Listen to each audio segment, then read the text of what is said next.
ঈদে মিলাদুন নবীর বিরুদ্ধাচারণ করেছেন, ঈদে মিলাদুন নবী কোরআন হাদিসের নাই এই ধরনের কথা বলেছেন। প্রিয় হাজিরিন, ঈদে মিলাদুন নবী সাল্লাল্লাহু আলাইহি সাল্লাম শত শত বছর ধরে সারা বিশ্বব্যাপী উদযাপিত হয়ে আছে। যে বিষয়গুলো বিভিন্ন কিতাবের ভিতরে বিস্তারিত আলোচনা করা হয়েছে, বিশেষ করে শারহুল বুখারী হযরতুল আল্লামা কুস্তুলানী রাহমাতুল্লাহ আলাইহি তিনার মাহবুল লাদুনিয়ার মধ্যে ঈদে মিলাদুন নবী সম্পর্কে অনেক আলোচনা করেছেন। এই আলোচনার মধ্যে আল্লামা জুরকানি রাহমাতুল্লাহ আলাইহি শরে আলামাতুল জুরকানি আল মাওয়াহিব ভিতরে আরো যথেষ্ট আলোচনা তথ্য তুলে ধরেছেন। ঈদে মিলাদুন নবী সাল্লাল্লাহু আলাইহি সাল্লাম নতুন কোনো আবিষ্কার নয়, এটি আল্লাহ রাব্বুল আলামিন তার হাবিবকে দুনিয়ায় প্রেরণ করেছেন। তার বন্ধুকে পাওয়ার কারণে আমাদেরকে আনন্দ উৎসব করার জন্য আল্লাহ আদেশ করেছেন। আল্লাহ নিজে তার বন্ধুকে দুনিয়ায় প্রেরণ করে খুশি। আল্লাহর হাবিবও দুনিয়ায় আসার কারণে তিনি শুকরিয়া খান প্রতি সোমবার রোজা পালন করে নিজের মিলাদ পালন করে গেছেন। ঠিক কিনা জোরে বলে? সেই তথ্যগুলি ইনশাআল্লাহ আমি তুলে ধরার চেষ্টা করব। আল্লাহ রাব্বুল আলামিন পবিত্র কোরআনুল কারীমের সূরা ইউনূসের ৫৮ নং আয়াতের ভিতরে ঘোষণা করেছেন, কুল বিফাদলিল্লাহি ওয়া বিরহমাতিহি ফাবিযালিকা ফালইফরাহু হুয়া খায়রুম মিম্মা ইয়াজমাউন। আল্লাহ রাব্বুল আলামিন সূরা ইউনূসের ৫৮ নং আয়াতের ভিতরে ঘোষণা করতেছেন, কুল, ও আমার হাবিব, আপনি ঘোষণা করুন, আপনি বলে দেন, কোন নবীকে আল্লাহ পাক এই মর্যাদা দেননি যে আমার কথাটাই আপনি বলেন, আপনার কথাই আমার কথা। একমাত্র তার হাবিবকে সেই মর্যাদায় আসীন করেছেন, সেই মর্যাদা দিয়ে উচ্চ আসনে আসীন করেছেন আল্লাহ রাব্বুল আলামিন। আল্লাহ বলেন, ওয়ারাফা'না লাকা যিকরা, ও আমার হাবিব, আপনার শানকে আমি বুলন্দ করব। এই বুলন্দ করার ভিতরে এটি একটি যে আমার হাবিব আমার কথা আপনি বলে দেন, আপনার কথাই আমার কথা। বলেন না সুবহানাল্লাহ? আল্লাহ বলতেছেন, কুল, আপনি বলেন। কি বলবেন? আমি আল্লাহর ফজল, অনুগ্রহ, রহমত আমার বান্দারা যদি পায়, কুল বিফাদলিল্লাহি ওয়া বিরহমাতিহি, আমি আল্লাহর ফজল, অনুগ্রহ, আমি আল্লাহর রহমত আমার বান্দারা যদি পায়, এই ফজল, অনুগ্রহ, রহমত পাওয়ার কারণে তারা আনন্দিত হবে, খুশি হবে। খুশি উদযাপন করবে কিভাবে? ফালিয়াফরাহু, তারা যেন আনন্দ উৎসব করে, খুশি প্রকাশে করে, শুকরিয়া দিবস পালন করে। ফালিয়াফরাহু সিগায় আমর। আল্লাহ বলতেছেন, আমার বান্দারা যেন আমি আল্লাহর ফজল, অনুগ্রহ, রহমত পাওয়ার কারণে তারা চুপচাপ না থাকে। তাদের কর্তব্য হবে সেটি শুকরিয়া প্রকাশ করা, আনন্দ প্রকাশ করা, উৎসব করা। বলেন না সুবহানাল্লাহ? ফালিয়াফরাহু, আনন্দ প্রকাশ করবে, খুশি উদযাপন করবে।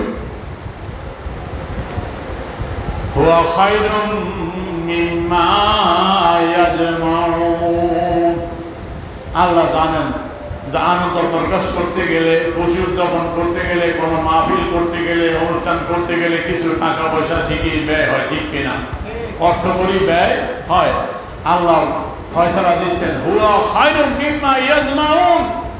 তারা যা জমা করে রাখছে, ওই জমাকৃত সমস্ত সম্পদ থেকে যা ব্যয় করবে, ওই সম্পদ অনেক উত্তম। বলেন না সুবহানাল্লাহ?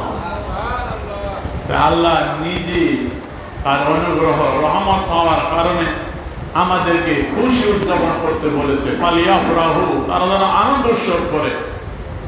আনন্দ উৎসব করা, খুশি উদযাপন করার নামই হলো ঈদ। ঠিক কিনা ধরে বলেন? ঈদের শাব্দিক অর্থ হলো আনন্দ প্রকাশ করা, খুশি হওয়া। সুতরাং আল্লাহ বলতেছেন তারা যেন ঈদ উদযাপন করে, খুশি উদযাপন করে। এখন এই আয়াত তো কোরআনে আছে, ঠিক ঠিক কিনা ভাই? ওই খতিব সাহেব তো এই আয়াত পড়েছে কোরআনে, ঠিক কিনা?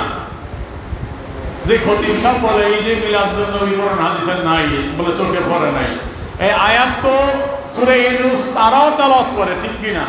সবাই তো পড়ে।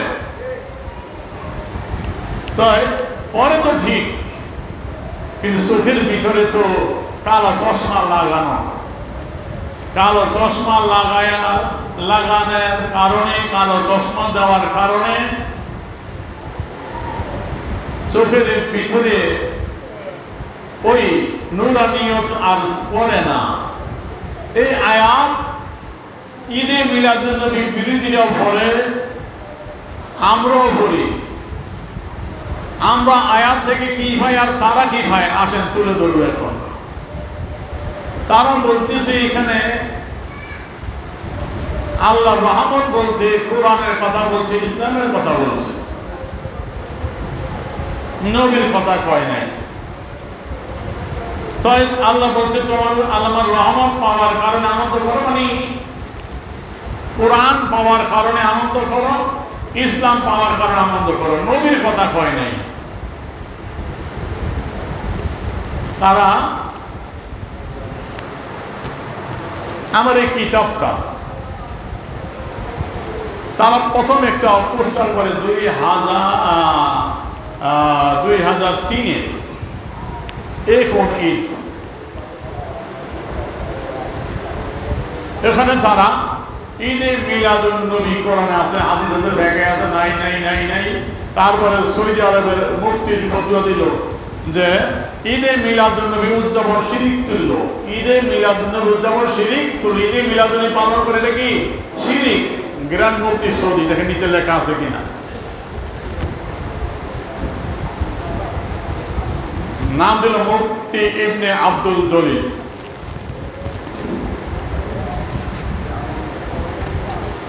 এই পোস্টার 2003 সালে কিছু কিছু লাগানো হলো আমাদের নারায়ণগঞ্জে, ওই তাদের এলাকা দিয়া, যেখানে তাদের মাদ্রাসা আছে, ওই আশেপাশে লাগাইছে, ব্যাপক লাগাই নাই। তো তাদের ওখানে আমরা এই এলাকার কাশিপুর জুলুস করতে যাইয়া ওই মাদ্রাসা আসল উলুম হাট করার ওখানে ওদিক দিয়া দেখলাম একটা পোস্টার। তখন আমার ছাত্র এখন মিন্নাতুল ইসলাম রহমতুল মাজার মসজিদের খতিব মাওলানা আনিসুর রহমান, তখন আমার ছাত্র, বললাম বাবা এই পোস্টার একটা আমার দরকার, দেখো কোথাও সংগ্রহ করতে পারো কিনা, না বললে হাতে লিখবা, যেমনি আছে হুবহু লিখে নিয়ে আসো।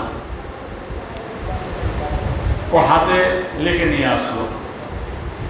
এই পোস্টারটা নিয়ে বসলাম। প্রথম আমি অদম গুনাহগার এই পোস্টারের জবাব দিলাম। সে লিখছে এই কোন ঈদ, আমি লিখলাম ঈদে মিলাদুন নবী সর্বশ্রেষ্ঠ ঈদ। এই পোস্টার প্রথম 3 সালে একটা একটু ছোট করেছিলাম, এটা 4-এর পোস্টার। 1 লক্ষ টাকা চ্যালেঞ্জ দিল আমার ছাত্র, যে উপরে বর্ণিত কিতাব সমূহের তথ্যাবলী কেউ ভুল প্রমাণ করতে পারলে 1 লক্ষ টাকা পুরস্কার দেওয়া হবে। এইভাবে লিখে আমি 1-1.5 ঘন্টার মধ্যে জবাব দিয়ে এই পোস্টার তৈরি করে দিলাম। বাবার ছাপার ব্যবস্থা কর। আমার ছাত্র সেনের ছাত্র আনিসুর রহমান অনেক কষ্ট করে পোস্টার 500 পোস্টার করলেন, লাগাইলেন ওই জায়গাগুলোতে, ডাকাতও কিছু দিলেন। তাদের গাত্র জ্বালা শুরু হয়ে গেল। আমাকে ফোনের উপর ফোন, হুমকি দেওয়া, কাফনের কাপড় রেডি রাখেন, জীবনের শেষখানা খান, কত কিছু। বললাম যে এইসব হুমকি আমি আলিয়া করে ডরাই না, মৃত্যু একবারে হয়। মাল যখন আসবে কারো বাবার ক্ষমতা ধরে রাখতে পারে, আর যদি না আসে, সময় না হয়, কারো আমার ক্ষমতা নাই, পাঠাইতে পারে। সুতরাং এইসব বাউতাবাজি ছাড়ো, এলেন থাকলে আসো, সামনে বসো, মোকাবেলা করি। তাই ওই বছর আর তেমন কিছু গেল। পরবর্তী 4 সালে তারা আবার এই পোস্টারটা আবার তারা একটু ব্যাপক করে লাগাইল। আমি ওই পোস্টারটা আরো সুসজ্জিত করে এইটা চাইলে আরো সুন্দর করে আগেরটা থেকে ব্যাপক করে সারা বাংলাদেশে পাঠাইলাম। আমার ওস্তাদ মরহুম মকবুল হযরতুল আল্লামা হাফেজ এম এ জলিল রহমতুল্লাহ আলাইহি কোরআন খুলে আমাকে দোয়া করেছিলেন। আমার পোস্টার হুজুরকে লিখে দেখাইলাম, হুজুর এই অবস্থা। হুজুর কোরআন খুলে দোয়া করেন, বাবা কাজ করো। হুজুর নিজে আমার পোস্টার নিয়ে বিভিন্ন মাহফিলে নিয়ে চলে যেত। আমার এই পোস্টার জামিয়া আহমদিয়া সুন্নিয়া, আমি যেখানকার ছাত্র ছিলাম, ওস্তাদের কাছে পাঠালাম। তারা কোরআন খুলে দোয়া করলো। জামিয়া এশিয়ার মধ্যে অন্যতম বিদ্যাপীঠ, শ্রেষ্ঠ বিদ্যাপীঠ, সেখানকার জামিয়ার মসজিদের বারান্দায় বাধাই করে দীর্ঘদিন আমার এই পোস্টার ঝুলিয়ে রাখছিল জনগণের জন্য। বলেন আলহামদুলিল্লাহ। আমার ওস্তাদরা কোরআন খুলে দোয়া করেছে। এই পোস্টারের ভিতরেই ওই সালে আবার তারা আবার আমার কাশীপুরের তারা একটা পোস্টার করছিল, ঈদে মিলাদুন শ্রেষ্ঠ ঈদে করছিলাম। এইটার খবরে তারা লিখছে সর্বশ্রেষ্ঠ ঈদের দুরুজাল। এটা তাদের করা ওই 4 সালে। ঈদে মিলাদুন নবী ছিল সোমবার। রবিবার ফজরের সময় আমি নামাজ পড়তে যাচ্ছি, দেখলাম আমার বাড়ির গেটের দেওয়ালে একটা পোস্টার লাগানো, সর্বশ্রেষ্ঠ ঈদের দুরুজাল, এই মডেলে। বুঝলাম শয়তানি করেছ। নামাজ শেষ করে বাড়ি আসলাম, পড়লাম পোস্টারটা, দেখলাম শয়তানি যারে কয় আবার মিথ্যা কথা বলেছ অনেক। লিখেছ মোল্লা আলী কারি রহমতুল্লাহ আলাইহি নাকি বলছেন ঈদ দুইটা, ঈদে ঈদুল ফিতর আজহা এছাড়া কোনো ঈদ নাই, মেয়ের কাছে হাওলা দিছ। এর উপরে আমি পরে 1 কোটি টাকা চ্যালেঞ্জ করছিলাম যে যদি দেখাইতে পারো মোল্লা আলী কারি রহমতুল্লাহ এই কথা বলছেন, 1 কোটি টাকা পুরস্কার দিব। মিথ্যা কথা ছাড়ো, সঠিক কথা বলো। এই পোস্টারের ভিতরে তখন আমি বসলাম এই পোস্টারে নিয়ে ফজর নামাজ পড়ে এসে এটার খণ্ডনের জন্য। তখনই বসে গেলাম কাগজ কলম নিয়ে, 1 ঘন্টায় জবাব রেডি করলাম। জবাব রেডি করার পর সকালবেলা আমার ওস্তাদকে ফোন দিলাম। আর সুন্নাত জামাতের মহাসচিব ছিলেন ঢাকা ঐতিহ্যবাহী সুন্নিয়া মাদ্রাসা কাজিয়া তৈরি আলিয়া মাদ্রাসার সুযোগ্য অধ্যক্ষ হাফেজ এম এ জলিল রহমতুল্লাহ আলাইহি। হুজুরকে ফোন দিলাম, হুজুর এই অবস্থা, আমি জবাব লিখেছি, নিয়ে আসতেছি, বাবা আয় তাড়াতাড়ি। হুজুরের কাছে চলে গেলাম, দেখাইলাম হুজুর এইটার জবাব এই বলেছি। হুজুর কোরআন করে দোয়া করছে, এইটাই হলো জবাব। এইভাবেই এলজামে জবাব দেওয়া লাগে। তখন আমার এই মিলাদুন নবীর এই গণিতের পোস্টারের প্রথম বই মিলাদুন নবী শ্রেষ্ঠ পেয়েছে, ছাপার কাজ চলছে। বললাম থামাও, ছাড়তো না, আমি এই পোস্টারের জবাব শুদ্ধ বইয়ের কভারে দিয়ে দিব। থামায় রাখলাম। তাদের পোস্টারের জবাব রেডি করে হুজুর দেখাইলাম, কিতাবও সাজাইলাম। ওখানে তারা লিখছে, দেখেন যে কথা বলতে চাইছিলাম, তাদের এখানে লেখা যে ইউনূসের এই 58 নং আয়াত, এই যে দেখেন এখানে লিখছে যে এখানে রহমতের উদ্দেশ্য হলো কোরআন, কোরআনের আহাল সুন্নাত ও জান্নাত। এই যে দেখেন এই কথা রাসূলের কথা নাই। মানে রহমত বলতে তারা বলে ইসলাম বা কোরআন, কোরআন আহাল জান্নাত এগুলো বোঝানো হয়েছে, নবীর কথা বলে নাই। তো এইটাই তারা দাবি করে। আয়াত তো ঠিক আছে, এটা হুজুরের কাছে সব রেডি করে হুজুর বললো যে বাবা তুমি কম্পিউটারে বসো, তুমি বইসা করো, তুমি চলে গেলে কিন্তু হবে না। কারণ রবিবারের দিনটাই আছে, সোমবার ঈদে মিলাদুন নবী, আমার আগে দিতে হবে জবাব। আমি যাইয়া আমার ওস্তাদের সাহায্য নিলাম। আমার ওস্তাদ দেখালে এইভাবে ভুল করো, এই কিতাব লেখা আমার ওস্তাদ আমাকে শিখায় হাতে কলমে। বাবা এই জন্য বলি আমার ওস্তাদের অসংখ্য দোয়া পাইছে, ওই ওস্তাদের নজর আছে দেখেই যা একটু খেদমত করতে পারতেছি। আমি নিজে আলেম হই নাই, কিছু শিখতে পারি নাই, কিন্তু ওস্তাদের নজর আছে, দোয়া আছে। আমার ওস্তাদ অধ্যক্ষ এম এ জলিল রহমতুল্লাহ বললো, বাবা তুমি ছুঁয়ে গেলে কিন্তু হবে না, তুমি দেখে বসে কাজ করো। হুজুরের বাসায় হুজুরের সাথে নামাজ পড়লাম, খাওয়া দাওয়া করলাম, হুজুরকে তাড়াতাড়ি বাবা যা। আইসা ফকিরা ফুল বসলাম কম্পিউটার সেন্টারে। হুবহু তাদের এই মডেল ছিল সবুজ কালার, আমি আমারটা লাল করো, হুবহু মডেল করলাম। যেমন মডেল তাদেরটা আমার এই মডেল, ঠিক নাকি না? এক মডেল হয়েছে কিনা? জবাব দিলাম। তারা লিখছে সর্বশেষ ছিল দুর্মুজাল দাঁত ভাঙ্গা জবাব। কম্পিউটার কম্পোজ করতেছি, আমি বলি তারা লেখে, হুবহু প্রত্যেকটা কথা জবাব দিলাম এখানে। তারপরে বইয়ের কভারে দিলাম, ছাপা শুরু হলো। আর আমি নারায়ণগঞ্জে ফোন করলাম সবাইকে, কি খবর, এইটার কি পাইছনি, জবাব দিতে হইব নি? কহা আমি তো তোমরা রেডি থাকো, জবাব চলছে, রেডি হয়ে গেছে, আমি আসতেছি। রাত্রে আইসা আমার বাদি যে সাইফুদ্দিন আসে দেখেন ফাউন্ডেশনের, আরো আর বড় ভাই আরো যারা আছে, আর বন্ধু বান্ধব সবাই মিলে ব্যান গাড়ি দিয়ে। আমার কথা হলো জবাব আমার মিলাদুন্নবীর আগে দিতে হবে যে কোনো মূল্যে।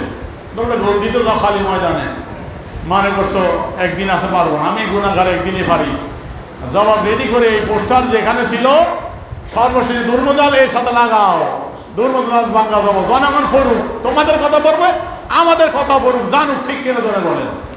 এইটা আমাদের কথা, জনগণ তোমাদেরটাও জানুক, আমাদেরটা জানুক, জনগণ রায় দিবে। কিন্তু দেখা গেল আমার পোস্টার যেখানে লাগায় ওখানে ছিঁড়ে ফেলায়। আরে বাচ্চারা লাগায়, একটু করে যেয়ে দেয় ওই টুপিওয়ালা কত দিয়ে অরলা আছে, ওই পাস করলি যাই, আরে পোস্টার গেল নিচেও নাই, কোথাও নাই, পোস্টার দেখে না। আরে পোস্টার ছিল তো নিচে থাকবো, তারপর আইসে দৌড়াইয়া চেক করছে, কিন্তু পোস্টার চেক করে জুব্বার নিচে সিরা ফেরা তুলিয়া জুব্বার নিচে ভরে রাখছে। আমি বলছিলাম বাবা কার মারিস টারিস মারাধরি করিস না, কিছু করিস না। তো এই জন্য মাইর দেয় নাই, শুধুমাত্র লেয়ের বালিটাকে সুবা দিয়া ছেড়ে দিয়েছিল, যা সর। এইভাবে সারা রাত্র পোস্টারিং করলো। ঈদে মিলাদুন্নবীর আগের দিন রবিবার রাত্রে সকালে ওদের পোস্টার, দিন ভরে আমার কাজ, রাতে 1টা বাজে আমি পোস্টার আর বই নিয়ে আসছি। প্রথম বই লিখলাম ঈদে মিলাদুন্নবী শ্রেষ্ঠ ঈদ, পাতলা একটি বই, ওইটারই 3য় সংস্করণ মনে হয় এটা, ওইটারই 3য় সংস্করণ, এই ওই বইটাই 3য় সংস্করণ এইটা। ওই বইটাই ছোট করলাম প্রথমবার, 3য় সংস্করণ এই অবস্থা। এই বইটা ঈদের শ্রেষ্ঠ ঈদ জামিয়া ঢাকা থেকে পাঠিয়ে দিলাম, বাড়ির ঈদ মিলাদুন্নবী চট্টগ্রাম। আমার ছেলের সাথে আনিসুর রহমান তখন জামিয়া ছাত্র, বললাম বাবা এই বই হুজুর কাছে দে, হুজুরা পেয়ে খুশি, বাবা কাজ করছো, খেজমত করে দোয়া করি, আমার ওস্তাদের দোয়া এই পর্যন্ত। তো তারা আমাদের জিনিস পোস্টার তারা ছিঁড়ে, তো ছিঁড়ে কেন? আমি তো তোমাদের পোস্টার টাকা খরচ করে এইটাও সাইডটা দিছি, বা টাকা খরচ হয়েছে না আমার, তোমাদের পোস্টার আমি বই রাখছি। 3য় সংস্করণ আমার বই, প্রতিটা 1000 করে করছি, তোমার পোস্টার 3000 ছাপছি কিনা। তো তোমাদের বই আমি পোস্টার ছাপিয়ে দেই, জনগণ পড়ুক, আমরা তো ওপেন, তোমাদের কথা পড়ুক, আমার কথা পড়ুক, জনগণ দেখুক। পোস্টার ছিল কেন? তোমার এই পোস্টার দুর্মুজাল, আমি দাঁত ভাঙা জবাব দিই, জনগণ পড়ুক, সঠিকটা জানুক। তোমার পোস্টার দেখে দিয়েছি, ঠিক কিনা? তোমাদের তো আমি, আমার পোস্টার ছিল সব নষ্ট করে। এটা কি আমাদের সুন্নি মাহফিলের মাইকের রশি ছিঁড়ে দেয়, তার ছিঁড়া ফালায়, যাতে জনগণ শুনতে না পারে, ঠিক কিনা?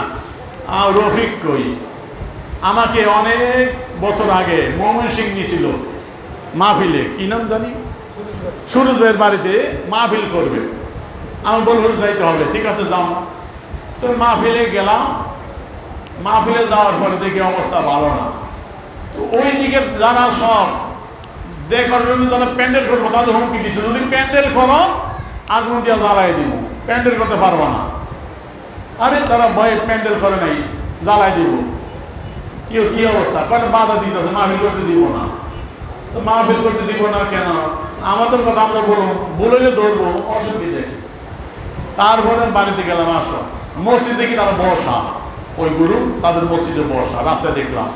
বাড়িতে আসলাম, বাড়িতে এসে খাওয়া দাওয়া করলাম, যারা আমরা মেহমান গেছিলাম আর যারা আছে এলাকার, খাওয়া দাওয়া করে বললাম ঠিক আছে, প্যান্ডেল করতে পারবে না, অসুবিধা নেই, প্যান্ডেল লাগবো না। দেখলাম মাইক টাইক ঠিকই আছে, গাছের মধ্যে মাইকটা লাগা, গাছের মাইক লাগাইলাম, সে যা আছে বললাম উঠানে সেল লাগাও, টেবিল দাও, কেটার নিয়ে বসলাম, শুরু করলাম। মেম্বার ঠেম্বর যা আছে আছে সব চলে আসে। তখন আলোচনা শুরু করলাম যে কথা বলবো, অসুবিধা কি?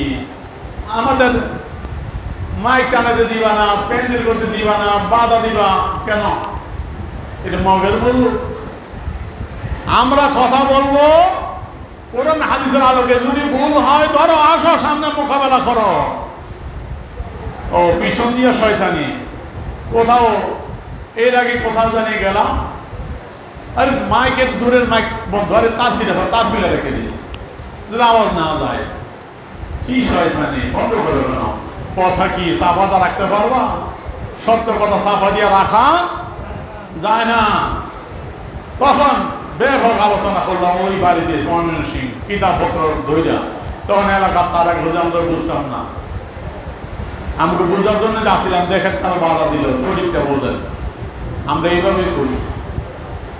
সুতরাং ঈদে মিলাদুন্নবী সাল্লাল্লাহু আলাইহি ওয়াসাল্লাম তারা অস্বীকার করে, তারা কোরআন হাদিস পড়ে, আমরাও তো পড়ি। তারা পায় না কেন? খতিব সাহেব পায় না কেন? খতিব সাহেব তো একদিকে কালো চশমা লাগায় বসে আছে, এই জন্য কোরআন হাদিসের শরীরপত্র দেখে না। এখানে আল্লাহ বলছেন আমার রহমত পাওয়ার কারণে আনন্দ প্রকাশ করো। কোন তফসিরের দরকার হয় না।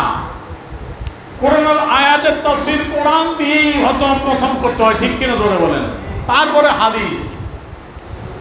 সূরা আম্বিয়ার মধ্যে তো আল্লাহ পাক ঘোষণা করেছেন রাসূল পাক সাল্লাল্লাহু আলাইহি সাল্লামকে। আমি খুতবা শুরু যেটা বললাম, আল্লাহ রাব্বুল আলামিন তার বন্ধুকে সূরা আম্বিয়ার 107 নং আয়াতে ঘোষণা করছেন, ওমা আরসালনাকা ইল্লা রাহমাতাল লিল আলামিন।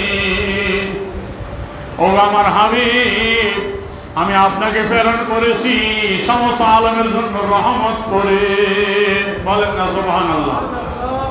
শুধু মানব জাতির জন্য নয়, জিন জাতির জন্য নয়, শুধু পৃথিবীর জন্য নয়, আসমান জাতির জন্য নয়, মানব দানব জিন ইনসান যত আলম আছে, আমি আল্লাহ যত আলমের রব, আমি আল্লাহ যত আলমের রব, প্রতিপালক স্রষ্টা। ও আমার হাবিব, আমি আপনাকে তত আলমের রহমত করে পাঠাইলাম। বলেন না সুবহানাল্লাহ। তো আমার রাসূল আল্লাহর রহমত কার ফয়সালা? কার ফয়সালা? আল্লাহ ফয়সালা করে দিলেন, ও আমার হাবিব, আপনাকে আমি আমার রহমত করে পাঠাইলাম সমস্ত আলমের জন্য। আমি আল্লাহ যত আলমের স্রষ্টা, আমি আল্লাহ যত আলমের প্রতিপালক রব, তত আলমের জন্য আমার হাবিব আপনি রহমত রহমত রহমত। বলেন না সুবহানাল্লাহ। তাহলে তাফসীর হইল পরে, আল্লাহ পাকের ফয়সালা আগে, ঠিক কিনা ধরে বলেন? ও খতিব সাহেব, ও আন্দা মৌলবীরা, তোমরা যারা আমার নবীকে রহমত মানতে চাও না, তোমরা এই কোরআন আয়াতটি পড়ো নাই, তোমরা এই কোরআনের ফয়সালা দেখো নাই। আল্লাহ পাক ফয়সালা করে দিয়েছে আমার আল্লাহর হাবিব সমস্ত আলমের জন্য রহমত। ঠিক কিনা ধরে বলেন? তা আমার আল্লাহ বলছে, ও আমার হাবিব, আপনি বলে দেন আমার বান্দাদের কাছে সুসংবাদ শোনান। আমার বান্দারা যদি আমার রহমত প্রাপ্তি হয়, আমার অনুগ্রহ পায়, তা শুকরিয়া যার জন্য আনন্দ প্রকাশ করে। বলেন না সুবহানাল্লাহ। তাহলে আয়াত অনুযায়ী বোঝা গেল আল্লাহ বলতে চাইছে আমার রহমত পাওয়ার কারণে, আল্লাহর রহমত হলো আল্লাহর হাবিব। ঠিক কিনা জোরে বলেন? সুতরাং আল্লাহর হাবিবকে পাওয়ার কারণে আমরা আনন্দ প্রকাশ করি, এইটাই আল্লাহ চায়। ঠিক কিনা? এইটার নাম হলো ঈদে মিলাদুন্নবী। ঠিক কিনা? আল্লাহ বলতেছে আমার হাবিবকে তোমাদের জন্য রহমত করে পাঠাইলাম, আর আমার রহমত পাওয়ার কারণে তোমরা আনন্দ প্রকাশ করবা, খুশি উদযাপন করবা, তথা আমার নবীকে পাওয়ার কারণে, আমার হাবিবকে পাওয়ার কারণে তোমরা আনন্দ প্রকাশ করো, খুশি উদযাপন করো। এর নাম হলো ঈদে মিলাদুন নবী। ঠিক কিনা ধরে বলে? প্রিয়ারা হাজিরিন, দেখেন তাফসীরও তারা যেই তাফসীরগুলোর কথা বলছে, সেই তাফসীরগুলো তার আরেকটা লিখেছে, তাদের সাথে আমার অনেক হয়েছে। এই পোস্টার জবাবে বই লিখলাম, তারপরে মোনাজারার জন্য উকিল নোটিশও দেওয়া হয়েছিল। উকিল নোটিশ তারা অ্যাডভোকেট শাহরিয়ার কবিরে দিয়া আমাকে প্রথম উকিল নোটিশ দেয়। এটার জবাব আমি অ্যাডভোকেট আলী আজম সাহেব, সুপ্রিম কোর্ট অ্যাডভোকেট আলী আজম সাহেব, তার মাধ্যমে দিলাম। তিনি আবার আমাদের মাওলানা ইকরাম হোসাইন পাইকপাড়া মসজিদে তখন ছিল, এখন সিটি কর্পোরেশনে আছে, তিনার খুব সম্ভব মামা হয়। আমার বলে হুজুর আসে, সেখানে যাই লন। তখন আলী আজম সাহেবের কাছে দিলাম, সেও হাসে, কয় হুজুর আমার বাড়ি ব্রাহ্মণবাড়িয়া, এটির সাথে আমার চলে, আমি জানি খেলা কেমন। এবারও ব্রাহ্মণবাড়িয়া নাকি আমি খুব ব্যস্ত ছিলাম ভাই, এই জন্য এগুলো দেখতে পাইলে কানে আসে। ওখানে হুমকি দিছে যে যশোর মিলাদুন নবী বলে লাশ ফালাই দিব। আরে দেশ কি মগের মূল্য পাইলানি, দেশ এত সস্তা, ক্ষমতা পাইয়ে গেছ। নবীর গোলামরা এখনো জীবিত আছে, তারা জীবন দিতে, রক্ত দিতে কুণ্ঠাবোধ করে না, হক বলার জন্য কুণ্ঠাবোধ করে না। আমাকে তো হত্যার হুমকি ক্ষমা আগেই দিয়েছ, ওই 3 সালে আমাকে হুমকি দিয়েছিল, তখন পোস্টার লিখলাম, এগুলো লিখলাম, এখনো দিয়েছ। আমার মোবাইলে আছে, আমার বাসায় মিলাদুন মাহফিল বলছিল, রফিকুল ছিল, এখন আছে, যদি দেখতে চান দেখতে পাবেন। আমি যখন কিতাব নিয়ে ব্যস্ত, মিলাদুন নবী এই কিতাবটা যেটা আজকে আপনাদের সামনে আমি তুলে ধরবো, যেটা নিয়ে দীর্ঘ কয়েকজন আলোচনা করেছি, সাহাবায়ে মর্যাদা, সিয়াম অথবা, ওই মুহূর্তে আমাকে একজন ফোন দিলেন। তো আমার মোবাইলের নাম এটি না থাকলেও নাম ওঠে, কি নাম জানেন? ওটা দেখুন সাংবাদিক একজন। তো আমাকে বললাম আলী একবার, জি কি বল ভাই বলেন। দেখুন বকা শুরু করছে, যা খায় দারবা লিখছেন, এখানে নবী আল্লাহ জানেন, এই ওটা মনে বকা শুরু করছে। আমি কথা বলেন তো বকা বলে কাটিয়ে দিয়ে যা। পরে ওই ব্যক্তি হবে, আর নাম্বার আছে, একটা মেসেজ পাঠাইছে আমার, সাবধান করে, সাবধান হন, কিছু খারাপ লেখে একটা মেসেজ পাঠাইছে, এটা ডিলিট করে নিয়ে আসেন মোবাইলে। তো তোমরা এই হুমকি দিয়ে আমাদের মুখ বন্ধ করতে পারবা না।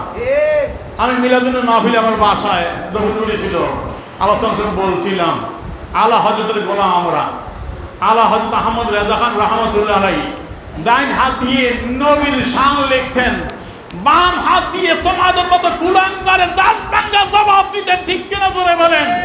এই জবাব দিতে পরে 1500 কিতাব লিখেছেন। যখন মনের মধ্যে কষ্ট আসতো, তিনি মনকে সান্ত্বনা দিতেন, খাফ না কর রেজা জরা, तू तो है आब्द मुस्तफा, तेरे लिए आमाना है, तेरे लिए आमाना है। ও আহমদ রেজা, তুমি সামান্যতম ভয় করিও না। তোমাকে যত হুমকি ধমকি যাই দে, তোমাকে যত হুমকি দে, ও আহমদ রেজা নিজেকে সান্ত্বনা দেয়, ও রেজা খাফ না কর রেজা যারা, ও আহমদ রেজা সামান্য ভয় করিও না।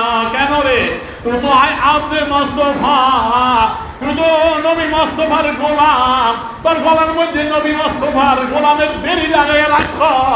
নবীর গোলাম যে হয় তার জন্য আমানত রয়েছে, নিরাপত্তা রয়েছে রে, বলেন না সুবহানাল্লাহ। সুতরাং নবীর গোলামের বেরি যদি গলার মধ্যে লাগানো যায়, কোনো ভয় হওয়ার কথা না। হাদিস প্রমাণ করে, হযরত সফিনা রাদিয়াল্লাহু তাআলা, হযরত সফিনা রাদিয়াল্লাহু তাআলা এক জেহাদের মধ্যে যাইয়া সমুদ্রের মধ্যে নৌযান ভেঙে যায়। তিনি একটা কাঠের উপর আরোহণ করে জঙ্গলে গিয়ে ওঠেন। জঙ্গলে যাইয়া উঠলেন, দেখলেন একটা হিংস্র সিংহ তার দিকে তাকায় আছে, তার উপর আক্রমণ করবে, থাপা দিবে, এই অবস্থা। তখন হযরত সফিনা রাদিয়াল্লাহু তাআলা আনহু বলেন, এ আবার হারেস, ও বনের রাজা সিংহ, তুমি আমাকে হামলা দেওয়ার আগে আমার পরিচয়টা জানা নেও, আমি কে? আমি শুনো সাধারণ মানুষ না, আনা মাওলায়ে রাসূলুল্লাহ। ও বনের রাজা সিংহ শোন, আমি কোনো সাধারণ মানুষ না, আনা মাওলায়ে রাসূলুল্লাহ। আমার গলার মধ্যে আমার নবীর গোলামীর বেন্ডি রয়েছে, গোলামের জিঞ্জির রয়েছে। আমি আমার নবীর গোলাম, আমি আমার নবীর গোলাম। আমাকে পারলে এখন আক্রমণ কর।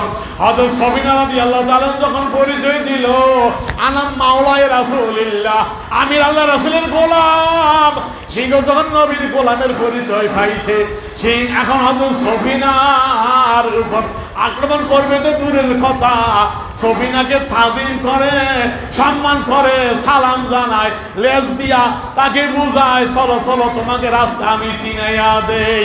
সিংহ সফিনার গোলাম হয়ে যায়। বলেন না সুবহানাল্লাহ। নবীর গোলাম যে হয়, সিংহ তার গোলাম হয়ে যায়। বলেন না সুবহানাল্লাহ। আমরা আলা হযরতের গোলামি করি, সুতরাং আমাদের হুমকি ধমকিতে ভয় পাই না, এইসব মেসেজ পাঠা হুমকি দেবো কিছু না। যেদিন ডাক আসবে ওই দিন চলে যাবো, যাওয়ার আগ পর্যন্ত যেন নবীর গোলামি করে যেতে পারে, এইটাই চাই। ঠিক কিনা ধরে নবীর গোলামি করতে করতে খবরে যাবো ইনশাল্লাহ, নবীর সাথে সাক্ষাৎ হবে, আমরা নবীর পাগল। ঠিক কিনা ধরে বলে। সুতরাং তোমাদের হুমকি ধমকি আমরা ডরাই না, সঠিক কথা বলবো মৃত্যু পর্যন্ত। আল্লাহ রাসূল বলে, আসাকেতানিল হক শয়তান আখরান, যে সত্য কথা বলতে বোবা থাকে, সত্য কথা বলতে যে গোপন করে, সত্য কথা বলে না, সে বোবা শয়তান। আমরা বোবা শয়তান হই না, আমরা সত্য কথা সব বলে যাব। খতিব সাহেব, তুমি না খতিব হয়েছে মনে করছো, কি হয়ে গেছো? তুমি মিলাদুন নবীর সালাম করে ইনশাআল্লাহ আমার সামনে আলোচনাগুলোতে পাবেন। আজকে কষ্ট দিব না। আর এই বইটা যাদের কাছে আছে, সুতরাং আমার মিলাদুন নবী বই যাদের কাছে আছে, বিস্তারিত দলিল পত্র সনদ দেওয়া আছে। এই বই একটা রেজিস্ট্রি করে যদি খতিবের নম্বর থাকে একটু পাঠিয়ে দিন, পারলে যেন খতিব সাহেব খণ্ডন করা আমি প্রস্তুত আছি। আল্লাহ পাক আমাদের শরীর বুঝ দান করুক। ইনশাআল্লাহ বাকি আলোচনা আগামী জুমায় করবো। আল্লাহ পাক যেন আমাদের এই ধারাবাহিক এই আলোচনা শুনে সঠিক তথ্য বুঝার তৌফিক দিয়ে সকলে বলি আমিন। ওয়া মা আলাইনাল বালাগ। আসসালামু আলাইকুম ওয়া রাহমাতুল্লাহি।